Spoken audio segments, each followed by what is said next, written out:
Berjumpa lagi dengan kami, Tirta Warta. Pada video kali ini saya akan membahas tentang masih dalam konteks ikan hias, yang mana sebelumnya saya membahas tentang cara pembuatan biofilter ya, biofoam yang mungkin bagi teman-teman yang belum melihat bisa melihat videonya di sini. Karena saya masih dalam satu busana, dalam satu kostum ya. Jadi mungkin ada teman-teman yang melihat video sebelumnya, kok Mas, bajunya masih sama. Ya betul, karena masih hari yang sama. Tapi kita akan mencoba membahas tentang pembuatan larutan ketapang ya. Namun pada video kali ini bukan hanya kita membuat larutan ketapang untuk atau ekstrak ketapang untuk pemeliharaan ikan cupang saja, tapi kita akan menambah formula-formula lain yang nanti insya Allah akan menunjang bagi teman-teman yang punya ikan peliharaan cupang. Jadi ikuti terus video ini dari awal sampai akhir ya.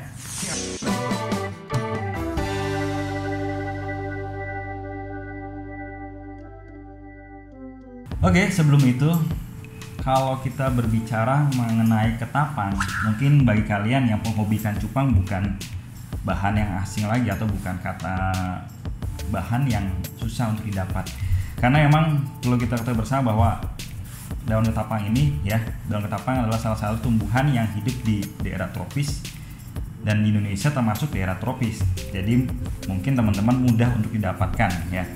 Daun ketapang ini sangat mudah untuk didapatkan. Dan fungsi dari ketapang itu sendiri untuk pemeliharaan ikan cupang yang pertama itu salah satunya adalah untuk menstabilkan pH air. Betul ya teman-teman. Dan kedua untuk menjaga kualitas warna dan juga untuk salah satu terapi ya, terapi herbal bagi peliharaan kalian atau ikan cupang kalian yang dalam kondisi sakit. Jadi dengan mengaplikasikan daun ketapang ini akan mempercepat penyembuhan dari ikan cupang itu. Oke, kita langsung saja. Apa aja sih bahan-bahan yang kita sediakan? Jadi kalau kita melihat dari fungsi dari ketapang itu sendiri adalah yang pertama adalah untuk menstabilkan pH yang tadi saya bahas tadi. Tapi saya coba untuk menambahkan fungsi dari air ketapang itu. Nah, di sini ada bahan-bahan tambahan yang mungkin teman-teman nanti saya akan tunjukkan. Dan apa sih bahan-bahan itu? Bahan yang pertama adalah probiotik. Saya sengaja tidak menampilkan merek ya. Tapi mungkin teman-teman juga bisa menggunakan merek apapun. Yang penting adalah bakteri yang digunakan untuk perikanan, karena memang banyak sekali probiotik yang digunakan untuk pertanian, peternakan dan sebagainya. Dan saya akan mencoba bagaimana caranya larutan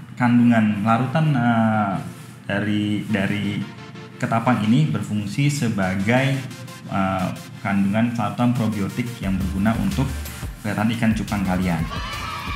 Oke, untuk bahan selanjutnya yaitu adalah molase. Molase ini yang sering kita kenal adalah es tebu ya. Kandungan dari molase ini sebenarnya dari kandungannya itu glukosa yang mana berfungsi untuk salah satu sumber makanan dari probiotik atau bakteri yang kita tanam. Dan bahan selanjutnya adalah garam. Garam ini adalah salah satu sumber mineral yang nanti insya Allah kita akan terapkan bukan di sini ya, bukan pada saat pencampuran atau pembuatan ekstrak ketapang, tapi nanti kita akan mengaplikasikan di dalam media toples yang nanti kita akan beri ikan cupang itu. Oke, yang tidak kalah penting adalah bahan utamanya adalah daun ketapang. Di sini daun ketapang yang saya gunakan sebelumnya saya bersihkan terlebih dahulu ya, dikeringkan dan saya rendam dengan menggunakan air garam bertujuan untuk menghilangkan bakteri-bakteri. Dan setelah itu saya keringkan biasa. Karena mungkin ada sebagian teman-teman yang melihat dari teksturnya ini memang berpotensi untuk menimbulkan minyak yang nanti bisa yang akan timbul di permukaan air. Namun dengan aplikasi yang akan saya coba, salah satunya adalah fungsinya adalah untuk menghilangkan minyak itu. Dan bagaimana cara pengaplikasiannya? Oke, kita langsung saja saksikan videonya. Oke, langkah yang pertama kita sediakan media untuk penyimpanan air. Kebetulan saya sengaja media ini saya gunakan akuarium karena untuk mempermudah dan memperjelas bagi teman-teman yang ingin melihat kadar ketebalan dari hasil yang akan kita lakukan sekarang dengan media kaca, jadi mudah untuk dilihat dari arah depan saya ya. Yang pertama kita tuangkan terlebih dahulu, kita celupkan bahan-bahan yang kita sediakan ini. Yang pertama adalah daun ketapang. Dan untuk jumlah daun ketapang sebelumnya saya hitung ada sekitar 20 daun ketapang dan beratnya belum saya timbang. Dan air yang ada di media akuarium ini sebelumnya saya ukur ada sekitar kurang lebih 8 liter ya, 8 liter air. Saya akan langsung saja kita celupkan ya. Oke. Ini sudah kita bersihkan dahulu ya. Dan ini kita sudah bersihkan. Oke. Untuk bahan selanjutnya yaitu kita campurkan probiotik. Tujuan penggunaan probiotik tadi, kita kembali lagi saya jelaskan bahwa saya bertujuan membuat lautan ini bukan semata-mata ingin membuat lautan ketapang saja, tapi lautan ketapang ini bersifat sebagai lautan probiotik. Dan probiotik yang ada di lautan ini kita harapkan bisa berkembang ya, bisa berkembang biak bercampur dengan larutan ketapang itu sendiri. Kita campurkan secukupnya. Oke, mungkin cukup ya. Dan tidak lupa pula kita campurkan bahan selanjutnya adalah molase. Molase ini adalah sebagai salah satu sumber makanan bakteri yang kita tanam ya. Oke, secukupnya.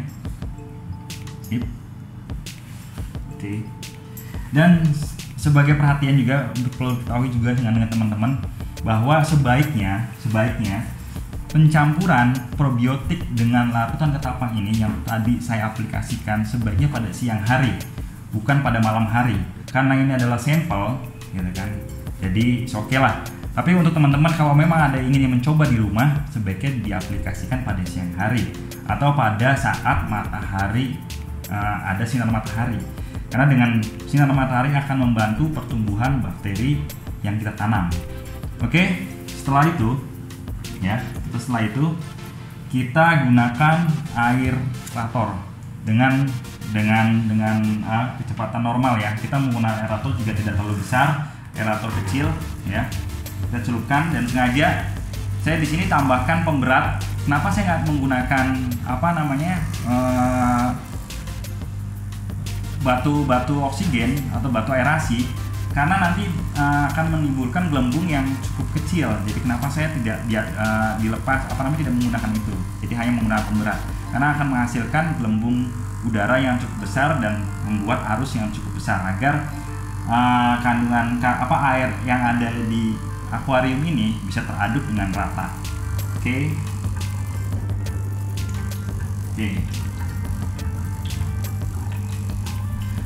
Mungkin cukup ya. Setelah kita campurkan, kita diamkan kurang lebih 24 jam ya. Kita diamkan 24 jam sampai dia berubah warna. Ya, mungkin kita tinggal dulu deh ya. 24 jam berarti nanti besok kita akan coba cek bagaimana hasil dan kepekatan dari larutan atau zat yang didapat di dalam ketapang ini. Oke, mungkin kita lanjut besok. Berjumpa lagi. 24 hours later. Baik teman-teman, nih kita sudah menunggu seharian ya, 24 jam kurang lebih sih sebenarnya ya, kira-kira 20 jaman mungkin ya. Dan hasilnya bisa dilihat teman-teman. Kemarin kita coba agak sedikit coklat ya karena emang campuran probiotik. Sekarang kita lihat, saksikan, warna sudah semakin pekat, agak gelap. Ini sudah cocok menjadi satu larutan yang ajib banget sebenarnya. Kalau ini makanannya sempurna banget ya, rasanya pasti enak banget. Jadi coba kita akan mengaplikasikan larutan ini ke dalam media pemeliharaan ikan cupang. Kita sudah sediakan dua ekor cupang ya. Mungkin bagi teman-teman yang suka cupang dan hobi cupang mungkin jenisnya sudah tahu ya. Dan ini kita ambil dari farm langsung ya, dari farm langsung. Oke, kita coba campurkan dulu ya. Tapi sebelum kita coba kita akan campurkan, berikan dulu garam secukupnya. Dan perlu ketahui bahwa garam ini selain sebagai penstabil pH juga berfungsi sebagai penambahan mineral dalam air pemeliharaan ikan cupang. Dan perlu kita ketahui bahwa memang kelemahan dari pemeliharaan ikan hias ini beda dengan kita pemeliharaan ikan-ikan konsumsi yang memiliki yang kita gunakan media seperti kolam tanah dan sebagainya. Kalau kolam tanah itu sendiri sudah terkandung mineral yang cukup untuk masa pemeliharaan. Namun ikan hias berbeda karena ikan hias murni air kita buat sendiri, bukan dari alam. Jadi kita harus menambahkan kandungan-kandungan mineral tambahan seperti garam. Oke, secukupnya ya, tidak terlalu banyak. Mungkin bisa lihat teman-teman di sini. Selanjutnya kita campurkan air ajaib ini. Mungkin kita sebut air ajaib. Oke. Bisa kita lihat teman-teman. Sebenarnya ya, kalau kita melihat dari kepekatan dari lautan ini sebenarnya masih belum sempurna. Tapi sembari kita endapkan, kita coba dulu. Tapi ini sudah cukup untuk menjadi bahan campuran ya. Biasanya kita coba itu lebih pekat lagi sebenarnya ya. Mungkin butuh waktu sekitar 2-3 hari ke depan. Tapi sembari kita gunakan ya. Oke. Kita tambahin lagi.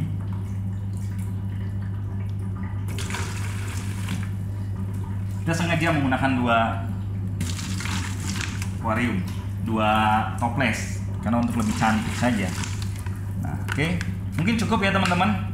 Cukup kita gunakan seperti ini. Tapi sebelumnya ini sebenarnya bukan ukuran baku. Jadi bagi teman-teman yang pengen, saya pengen biasa memelihara dengan kepekatan tinggi, bisa ditambahkan. Ya. Setelah itu kita tambahkan air yang sudah kita endapkan, kebetulan saya ambil dari air sumur. Ya, mungkin kelamaan teman-teman kalau kita menggunakan itu langsung aja ya. Langsung saja kita tuangkan. Bagaimana teman-teman? Sudah masih pekat kah? Oh maaf.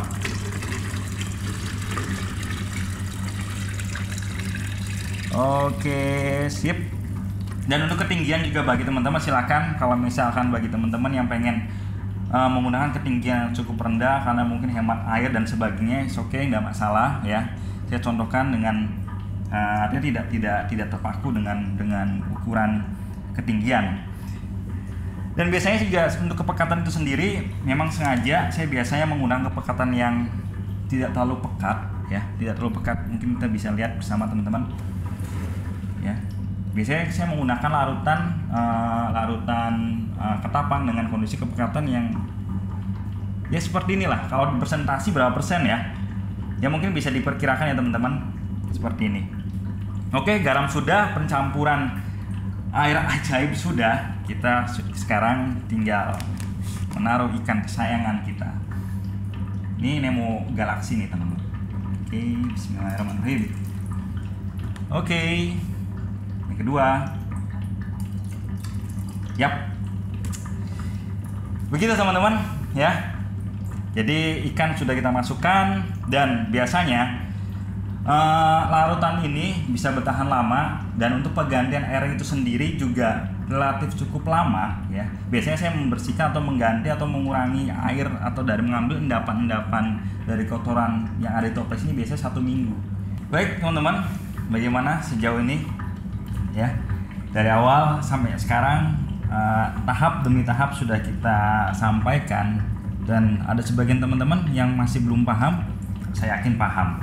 Apalagi bagi teman-teman yang penghobis ikan cupang. Dan mungkin ada beberapa teman yang bertanya, bagaimana untuk kelanjutan dari larutan air ketapang ini. Jadi begini teman-teman, kita coba untuk pemberian ulang dari probiotik itu. Kita bisa menambahkan probiotik selama 3 atau 5 hari sekali. Dan pemberian molasenya juga sama ya. Pemberiannya kita kasih jangka sekitar 3 hari ya, 3 hari sampai 4 hari. Kenapa tujuannya kita ada satu penambahan? Karena tadi molase itu bersifat sebagai salah satu sumber makan bakteri itu sendiri. Dan penambahan bakteri bertujuan adalah untuk menambah kapasitas dari bakteri yang sudah ada. Dikhawatirkan bakteri yang kita tanam itu akan berkurang karena ada kematian dan mungkin fluktuatif kualitas air yang ada di larutan ekstrak ketapang ini berubah, sehingga membuat baterai itu mati. Jadi kita coba untuk menambahkan kembali ya. Jadi tadi ya teman-teman, ngolase 3 hari sekali, dan penambahan probiotik juga sama ya, 3 kali sampai 4 hari sekali. Dan ingat sekali lagi teman-teman, pemberian pada saat siang hari atau pada saat ada sinar matahari, bukan malam hari, karena kalau malam hari kurang efektif untuk pemberian probiotik. Oke, mungkin kita lihat reaksi dari ikan yang kita taruh ya. Alhamdulillah aktif. Oke, ini teman-teman menarik sekali. Teman-teman harus coba nih ya metode seperti ini, karena yang pertama adalah untuk meningkatkan kualitas tarutan air ketapang itu ya, dan kedua, air ketapang ini bersifat sebagai probiotik untuk meningkatkan kualitas air peliharaan ikan cupang yang kita pelihara, dan ketiga, menghilangkan minyak. Nah ini nih menjadi satu permasalahan utama bagi teman-teman yang menggunakan aplikasi daun ketapang. Biasanya kalau memang kita kurang pandai untuk membuat atau mengolah ketapang itu akan menimbulkan minyak ya, karena yang mengganggu dari kualitas air itu tersebut. Dan selanjutnya, yang selanjutnya mengurangi limbah.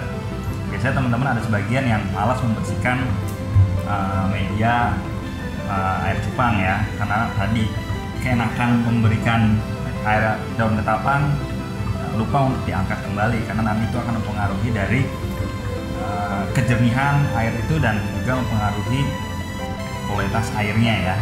Jadi banyak banget manfaatnya. Jadi teman-teman harus coba nih ya, coba aplikasi ini, menarik sekali bagi kalian yang hobi memelihara ikan cupang. Dan hari ini juga bisa diaplikasikan bagi para breeder untuk pengaplikasian atau tahap perkawinan, karena ini juga sangat bermanfaat sekali. Oke, mungkin itu ya yang bisa kami sampaikan. Mudah-mudahan ini bermanfaat untuk kalian. Kalian harus coba, ini menarik sekali. Dan ikuti terus channel kami ya. Jadi maaf apabila ada kekurangan dari penyampaian. Apabila ini bermanfaat, bagikan ke teman kalian dan bantu kami dengan subscribe, berikan like ya, dan isi komentar apabila ada masukan dari bagi teman-teman yang sudah mengaplikasikan metode ini dan memiliki kendala, bisa dong berikan saran kepada kita di kolom komentar. Ya, mungkin itu yang bisa kami sampaikan. Ikuti terus, sampai jumpa di video selanjutnya. Ciao.